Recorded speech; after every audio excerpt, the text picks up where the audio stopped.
Erica Goss, a new Eugenian who's become a very good friend of mine and is one of the best poets I know. She says she served as Poet Laureate of Los Gatos, California from 2013 to 2016. She's the author of Night Court, which I assume is for sale here, winner of the 2016 Lyrebird Award. Wild place and vibrant words, ideas and inspirations for poets. Her recent work appears in Lake Effect, Atticus Review, Contrary, Convergence, Eclectica, the Tishman Review, Tinderbox, the Red Wheelbarrow, and Main Street Rag, among others. She is editor of Sticks and Stones, a bi-monthly poetry newsletter. Please visit her at www.ericagos.com. Welcome, Erica.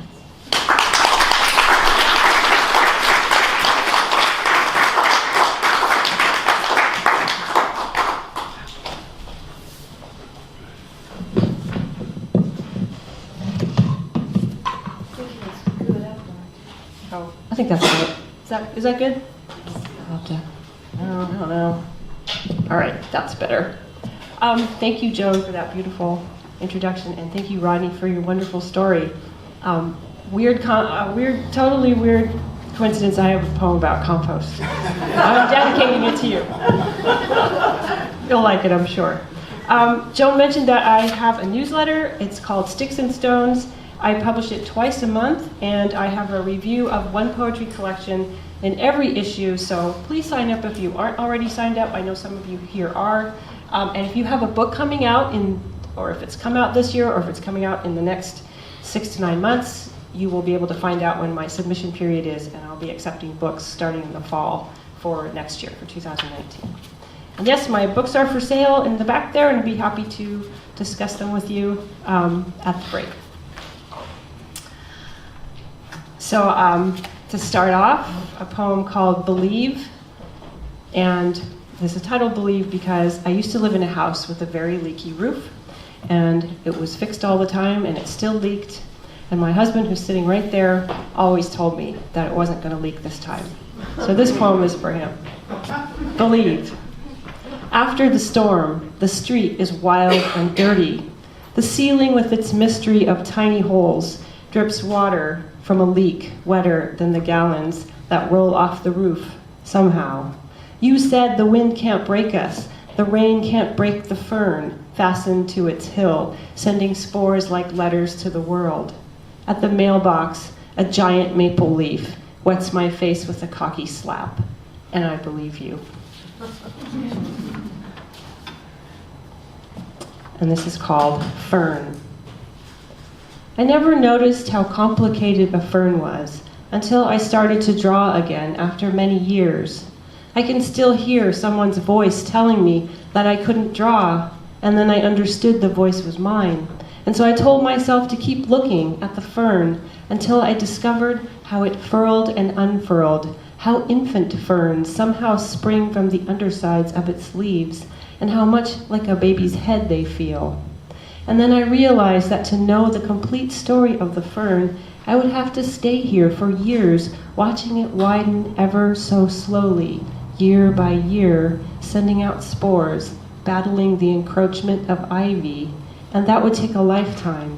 But I have a lifetime to give this fern with its infinite hidden systems, just like the things I keep discovering about love, and the reason I have a lifetime to give this little fern, so firmly attached to its hillside, is that you gave yourself to me as if it were nothing, as if it were something you did every day. Back in 2012, I was involved in this amazing art project called 12 Moons, and if you give me your email, I will send you the link and you can watch all the moon videos we did. I wrote the poems for a series of videos that were done by an artist in Belgium. And every poem there were 12 poems, and they were all named after the Native American and traditional names for the moons of the month. So we started with the cold moon, the snow moon, the planter's moon. So I have a few moon poems here to read that seem to go together. The first one is worm moon, and that is the worm from March. Discreet and porous, we wend through landscapes, male and female in one body. We keep ourselves company, pull soil through ganglia, nerve cord, coelomic fluid, the muscle-lined gut. We turned Darwin's field over. It took 20 years, but eventually he saw the light. We have no bones, but we have never been angry or sad or worried. We know nothing of heaven, but there is no shortage of earth, and the cold ground is never dead to us. And this is Planter's moon, which is the moon of April. Seed, little animal, fierce with spikes, attached to my sock, breaks the lockbox of my thoughts, divides my life into before and after, fills pages, kills days. Its tiny barbs torture my fingers, reeling me in like some clumsy fish, too dull to know it's caught. Corn moon is the moon of August. And this one's dedicated to my mom, who's a Leo. The desire that woke you, full and constant, flickers like antennae. Smell the lake below your feet. Understand the locust when he chirps. Everyone is gone, and they're never coming back. Shadows widen valleys more and more each afternoon. The sky stretched like arms in supplication. Grasses warm as dog fur drape the hills. Fog brings the scent of women on the edge of sleep. Relax into your body. You know August never lies. Give it your blood, drop by drop. Sorry, one drop at a time. I read this one last Saturday at Poetry for the People. It's about plants. Again, a lot of these are about plants. It's called cotyledon. And I had someone come up to me afterwards and say, I'm so glad you said that, because I never knew how to say that word. So, cotyledon. For a short time, a plant wears a placenta attached to its head. If I spent days in deep thought, I could not invent an act more outrageous. To wave a swollen vascular organ at the world, proof that I was once united with my mother. How brief it is, that slender umbilical attachment. How quickly the halves of the seed fall back to earth, just as our infant cords shrivel and scab. Today the fields are filled with embryonic faces, and though I cannot perceive their movements, I know they lift their heads, displaying the evidence. I'm going to switch these around. This one is dedicated to Rodney. Post last rites. I break the compost from its slumber, pierce and shift it with my shovel. It steams at me, releasing scents of last year's rain. I pull the pile apart, press my hand into the living warmth, drop chopped stems and petals of funeral flowers into last year's salads, green beans, corn cobs, newspaper headlines. I work the shovel corner to corner, move dry edges to the center, cover the flowers in soft, damp layers. 1 month since she died. Flies rise shimmering, wing facets catching the sun.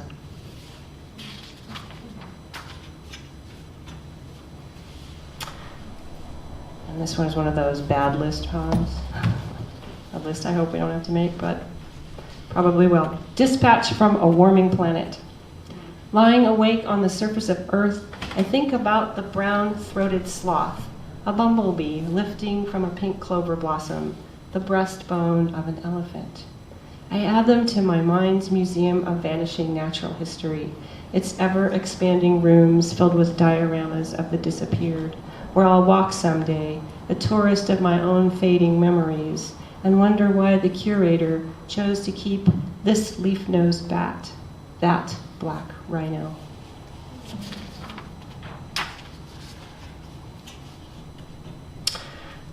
This poem, I won't just read poems, I have a little essay too at the end.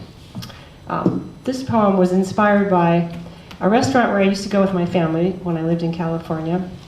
And for some reason, during the summer, there was always a man across the street in the park who had a big sign that said, "Repent, the end is near, Jesus loves you." And you know how the fall weather can kind of just sort of shift your emotions one direction? One time I saw that guy out there, and I just felt just so moved, weirdly, so moved. So this poem came out of there, that experience. Like the man who fell in love with Jesus.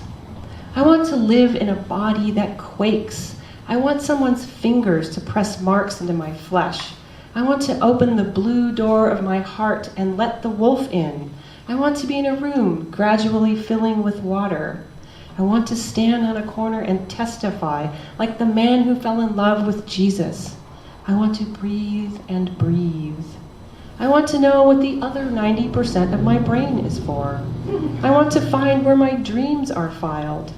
But summer is going faster than it came, and every day I wade through load after load of leaves collected in scarlet puddles below the shameless trees. For a short time, my husband and I kept bees, and we found out that it's very difficult to try to control 3,500 females. That is a very hard thing to do. Okay, we tried. This is called Seduction of the Bee Queen. My lover wears white. He lopes into my vision, arms lethal with gifts. The smoke of his breath stuns me, pores open all over my body. He hides his hands, but he is gentle, and I listen for the soft crinkle of his suit. I can't say what happens next. Sweetness rises from me.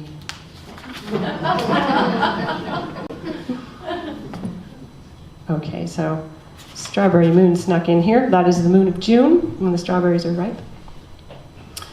Here we go. My fingers find the grit of your chin. Like the seed-crowded tips of strawberries we stole and ate in darkness, popping with complex flavors. Bark mulch, oyster shell, lime, charcoal, stone releasing the sun's warmth at night. And this poem, it's titled Penitent. And for some reason, over a period of several months in our old house, I found a bunch of little dead birds. And I remember telling my husband, "What's going on with these little dead birds?" They were all the little juncos, those birds you see all the time, with the little black head. Anyway, we couldn't explain it. Penitent. They die in secret places, bodies whisked away, not a scrap left behind. Still I have found them, whole and pliable, eyes not yet dull, fit the small bulk into my palm, and felt as if I had broken a promise, failed to find the most obvious answer when it was hitting the window over and over, impossible to miss. All right. Oi, 3 more. I grew up in Southern California, in the desert town of San Bernardino, Los Angeles, San Bernardino, and places in between. And this poem is a memory of growing up with my German mother, trying to adjust to this very strange climate. Strange land. Wind brings the American desert to our front door. Inside the house, it's the old country. America takes practice. Mother prepares our daily lessons. Each morning we emigrate, our fermenting lunchboxes ripe with foreign stink. The war of 2 languages leaves us mute in school. Speak up, the teacher says. Red ants pierce the heart of our flimsy suburb, slip into bags of sugar. Paper wasps ping the house, build nests from wood and their own fierce saliva. The insatiable wind presses against the walls. America drifts under the doorsill. Mother scrubs the hot windows, scans the hazy air. Always look up, she says. How did she outlast her childhood in a black cellar while bombers inked the sky? And this is a pretty new poem, and I wrote it and workshopped it with my buddies from Red Sofa, who some of them are here. Thank you so much. This poem is dedicated to a child I lost about 20 years ago. Daylily. Warm nights, I'd dream you back to me, out of your father's sleeping body. You would be 20 this year, daughter. Once I sat in a room filled with women. The air smelled of dog fur and rain. We imagined you a face, but not a name.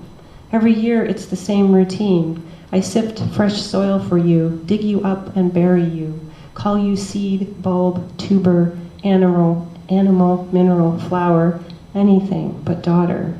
The world grows hotter. April feels like August. It's my birthday month. Yours too, born and dead the same day, like the dates on the smallest stones in the pioneer graveyard where I stand in the sloppy rain. A stamp from Spain shows Madonna and child, affixed above the word fragile. When the sun goes down, I have nothing of you, not even your ashes, daughter, and though your glimmer dims each year, spring will not stop coming, and I cannot stop planting. Daylily, spiderwort, morning glory, flowers that bloom for only one day. Okay. All right, here's a happy poem. I wrote this poem after I visited my mom, who lives in Sonoma County in California, Northern California. And the grass, it had rained a lot, and the grass was literally, you could see it growing. It was like growing an inch a minute. So this is called Grass the Conqueror. It's a wild green animal. It wants to be everywhere. It's an ocean. You could surf this grass. It's food. It's juicy and messy and tough. It heals wounds. You could wear this grass. It looks good on everyone. This grass moves into the neighborhood, puts down roots, and stands up for itself. You can't mow this grass. It's out of your league. This grass is a machine. It laughs at your sidewalk. It eats concrete for breakfast. This grass will cut you. It's full of tiny knives. It grabs your ankles and trips you. This grass is soft. It's a bed, a fort, a cave. It's home to the red-legged locust and the American bird grasshopper. It's where the leaf beetle meets the swallowtail butterfly meets the crab spider. Lie down in this grass. Listen. This grass is faster than sound. It's louder than thought. Pray to this grass. Perhaps it will hear you. All right, I'll end with a short personal essay. Proust's cookie, the Madeleines, brings back your entire past. For me, that food is zucchini bread. This is called zucchini bread. I am 12 years old and afraid of everything. Even the name of my street, Alcatraz Avenue, scares me. From the sidewalk looking west on a clear day, I can see Alcatraz Island, a black lump rising out of the San Francisco Bay, the Rock, site of the maximum security prison, until 1963. My mother, 2 younger brothers, and I ended up here in a grungy North Oakland commune after a tumultuous year of traveling from California to Kentucky and back in the wake of my parents' oscillating breakups and reconciliations. My college professor father lives in Richmond with a girlfriend. They break up and he moves in with us. It's 1972, I should say moves in with us again. It's 1972 and there are no jobs for college professors. We squeak by on my mother's welfare check while my father sends out resumes. At 12, I'm tall for my age. Everyone tells me I look 16. This must be why men follow me on the street. Sometimes they touch me or pull my arms away from where I hold them, crossed tightly over my chest. The men are old, young, students, hippies, businessmen, white, brown, black. They all terrify me, but I'm more afraid of staying indoors with my parents, who argue incessantly while my little brother screams. Donna, the hippie earth mother of our commune, decides to plant a garden in the backyard. She wrestles some space from the blackberries and puts in tomatoes, lettuce, beans, and zucchini. Only the zucchini survives. It grows to enormous proportions, snakes under the blackberry vines, deposits its huge fruit between the cracks in the sagging front porch stairs, and surrounds the house with thick green stems loaded with yellow blossoms. No one has ever seen anything like it. I add squash to my list of fears. My mother gets the idea to take them to the apartments across the street and asks me to help her. No way, I snort, trying to hide my terror at actually speaking to the people who live there. So she asks Donna, the planter of the zucchini, who readily agrees. The two of them fill a large cardboard box with a dozen or so giant green vegetables and head out the door.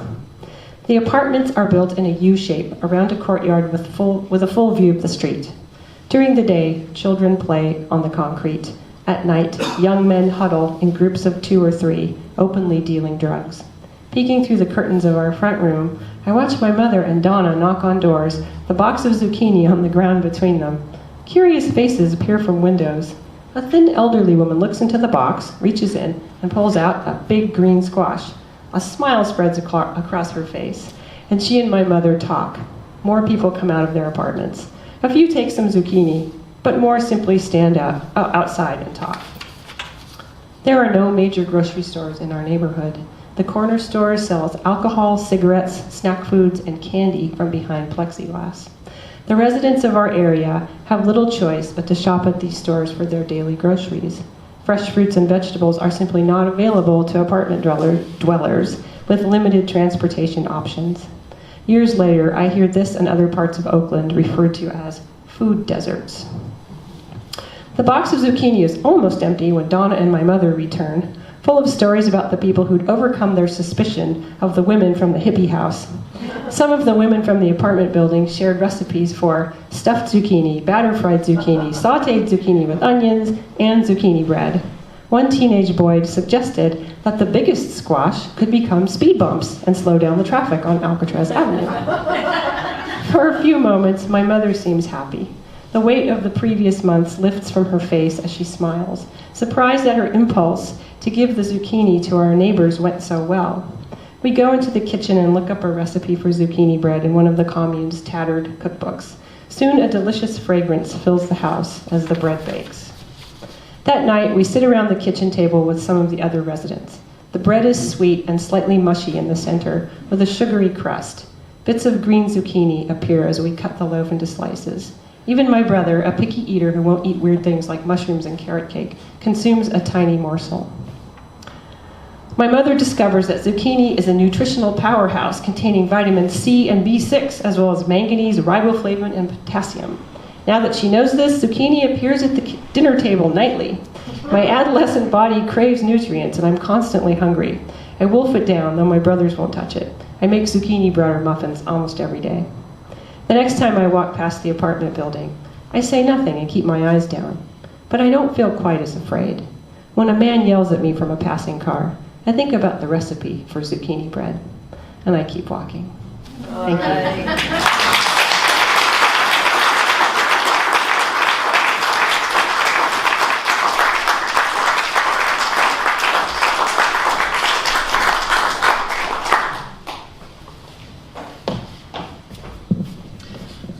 I'm totally thrilled by this reading.